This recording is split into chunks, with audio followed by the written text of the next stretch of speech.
Yo, what is up guys and welcome back to the channel. Today we've got another review on the Prime Icon moments. Andrea Pirlo, we're going to go through the card's details, stats, clips and summary, as well as that SBC requirement that's just come out. Before we get into all of that, if I can ask you guys to please hit that like button, hit the subscribe button and that bell so you know when I upload, and comment down below if you're going to be doing this SBC. Guys, please do check out the links in the description, the TikToks, the Instagram. I do post other content on there regularly. It would be great to see you guys there as well. And now, let's get into the video. So guys, the team that I used Andrea Pirlo in, played him in that defensive midfield spot in that 4-2-3-1, and overall guys, my first impression of this card, I love this card. I really do think that what he is very good at is what you need to focus on. Of course, he does have some shortcomings guys, but I think this card played really well. Getting into it, Andrea Pirlo, 5'10", medium work rates, right footed, 5-star skill moves, 4-star refoot, 3 games played, 1 goal scored and 3 assists. Now guys, everything is great for me apart from of course those medium work rates. I would like it to be higher, but of course Andrea Pirlo not necessarily known for his work rates. I'm just glad it's not low high or low medium or something like that, so at least he does have an attacking threat as well. So guys, overall I think that it's not too bad. In terms of details guys, the trait that the chemistry style that I use, sorry, I put Shadow on him for the first two and Anchor for the last one. I do think the Shadow is the best one given some of the shortcomings in the stats and where it really does boost him. Which brings us into the stats, the key pros of this card. Of course, look at that passing. Everything on there is phenomenal guys, and the passing really is some of the best I've used this year for sure. His dribbling's pretty smooth and sleek as well guys, although he does have a slight drawback in the agility department, which makes him a little bit slower than ideally would be liked. You can remedy that of course with a chemistry style. And then if we get into one other thing as well, which is his set pieces and long shots, they're very good as well guys. So overall, really nice in terms of a playmaker and passer of the ball. In terms of the cons, of course, the pace is a big one. I do think that he lacks a lot in the pace. The agility, as we mentioned already. The defending stats are a little low, guys, so I do feel like that's why the Shadow is the best one. If you're going to play him deep as well, you can give him a little more defensive responsibility by putting a Shadow on him. And those physicality stats as well are pretty poor for a midfielder. He will get overrun by those more physical players if you try and go toe-to-toe with them in a battle in the midfield. So you need to use this card to its strengths. Playmaker, play someone physical next to him so that he's able to do what he's able to do, float around, free roam and create opportunities like that. In terms of the traits, he's got flair trait, long passer, long shot taker, playmaker, outside the foot shot, and team player. All lovely traits to have in a deep playmaker, and all the perfect ones as well to have too. So now that we've covered that, let's get into what the SBC requirements are for you guys to get your hands on him. So guys, getting into Andrea Pirlo's SBC requirements, 450k on the PlayStation, 43 on Xbox, and 525 on the PC. Now guys, 6 squads are needed for this one.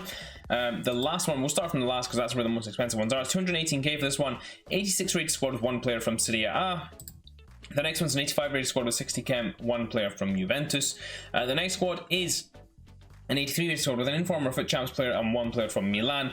But other than those last 2 guys, the others are all pretty cheap. The next one is an 82 rated squad with an informed player with 1 player from Italy, a silver squad and a bronze squad of course as well. So overall guys, I do feel like this SBC is a lower price of course than the other SBCs, and that's to be expected given Pirlo's general price range. We'll look at that more in the final summary, but now that we've covered the SBC requirements, let's get into some of the clips that I got with him.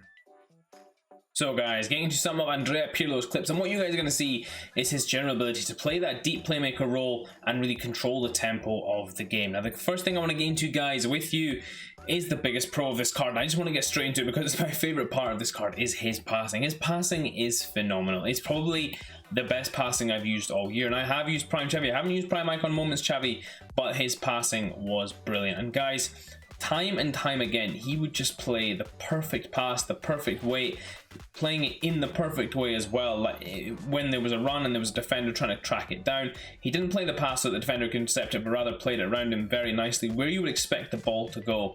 And it was both his short and long passing that was just absolutely sensational. Just what he was able to do in terms of both of those really made it easy for me to use this card in how I expected to be able to use him. If we get into his dribbling guys, now his dribbling is both good and bad I feel. In terms of actual dribbling, he's very good. He moves very well, he keeps the ball under good control and is able to move away from opponents fairly easily.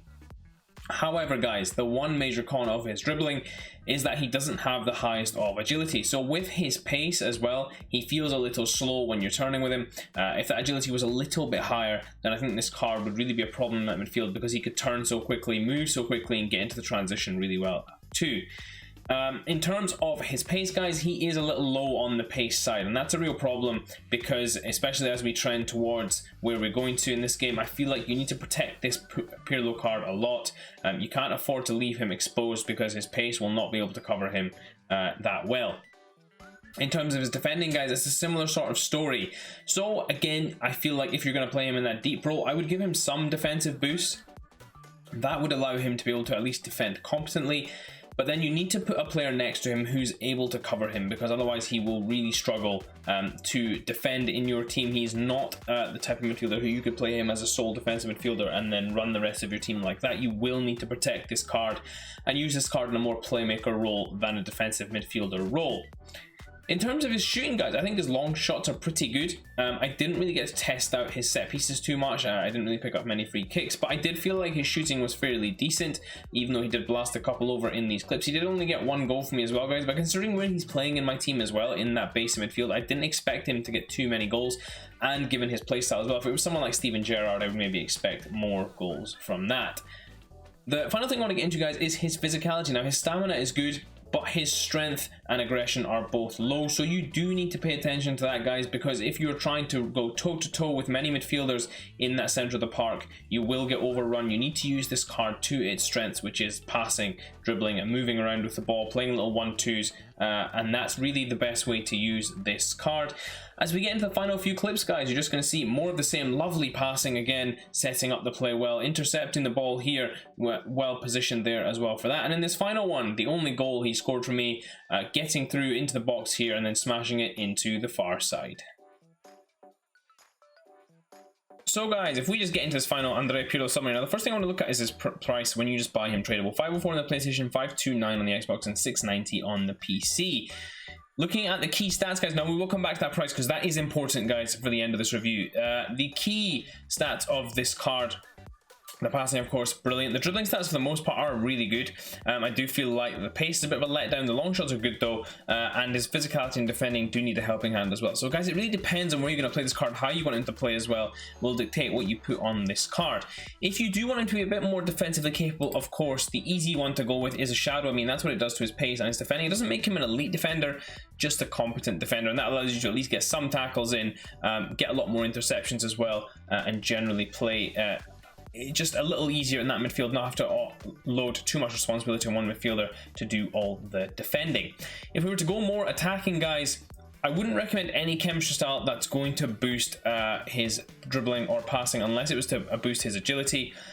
You could go with an engine, but of course I feel like it's really wasted on his passing. You need to find a way to boost the pace and his dribbling without necessarily having to do that, but I don't really feel like there's a better, I don't think there is actually a better way to do this other than the way that we have gone right here. So this would be the one maybe that I would recommend, just to take his dribbling up, bring his pace up a little bit, and help his passing out, I guess, a little bit more, make him perfect on everything. That would be nice to have. In terms of similar players, guys, we're not actually going to do a similar comparison. Sorry, guys, we're not going to do similar comparisons with the icon players. This icon in particular is very, very individualistic in terms of how he plays. He plays like Andrea Pirlo, which is to be expected. I think Sandro Tonali has shades of him, actually, if I was to compare anyone to him. The free card that came out a few months ago, but this Pirlo is much, much better than that card. Of course, linkability to all Italian players, perfect links to other Italian icons as well, strong links to other icons as well. So, and you don't have to worry about linking him into a team. It's more for using him to link into others as well, of which there are lots of options. Someone like El Shaarawy, Lorenzo Insigne, Ciro Immobile, those kind of players, Bonucci, Chiellini, they're all in there as well.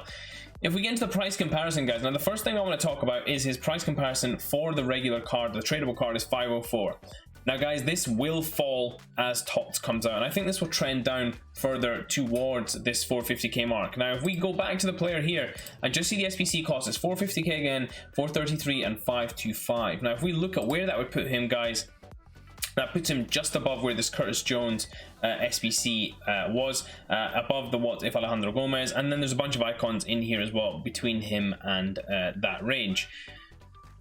Also in there is the FUT Birthday Arturo Vidal. I'm going to remove that card as that really isn't fair to compare Pirlo to this card. If you ask me who's better of the two, it's obviously going to be Vidal. Now, guys, if you ask me whether I think this card is worth 500k, I do think this card is worth 500k right now. I do feel like that as all the prices tend to drop a little more, then I would say, of course, he's not worth 500k. I would think he's going to settle around the 350, 400k mark, which is a good price for this card. What that will mean, though, guys, as well, is that this SBC will 100% not be worth it, because you've got to bear in mind the prices of fodders won't fall relative to the price of the actual card. And I'm not saying it's still going to be more expensive. The price of the SBC may drop as well, just in generally, as prices do tend to come down a little bit. However, I wouldn't say that it's worth locking yourself in to this card unless you are set on getting a Pirlo. I wouldn't say it's worth locking yourself into this card and not having the option just to sell off again and get a few 100k from this card when you need to be able to do it. Which leads me into my final recommendation, guys, which is, although this card is fantastic, I would not be locking in this card, guys. It's a very cheap SBC, guys, but the icon himself is very cheap. So unless you have a lot of untradeable fodder and feel like this card could be the one for you in terms of a deep playmaker, then I would suggest doing that card. However, guys, there are a lot of other cards out there that can do his job, not to the same extent, of course, because he does have incredible passing. But, guys, if you do want to do this card, by all means, I don't think you'll regret it. I think you will love him in your team. He really is a conductor of that team, really controls the tempo well, and you really can play some good football with this card as well. However, I just don't feel like the SBC is worth the lock-in.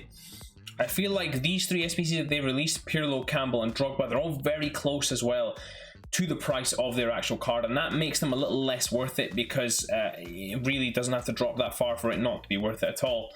So guys, I would not be locking in this one. I actually wouldn't be locking in any of them, but we will go on to the other two in separate reviews. But that is it for my recommendation. Hope you guys did enjoy this review. If you did, please do smash that like button. Until next time, I will see you all in a bit.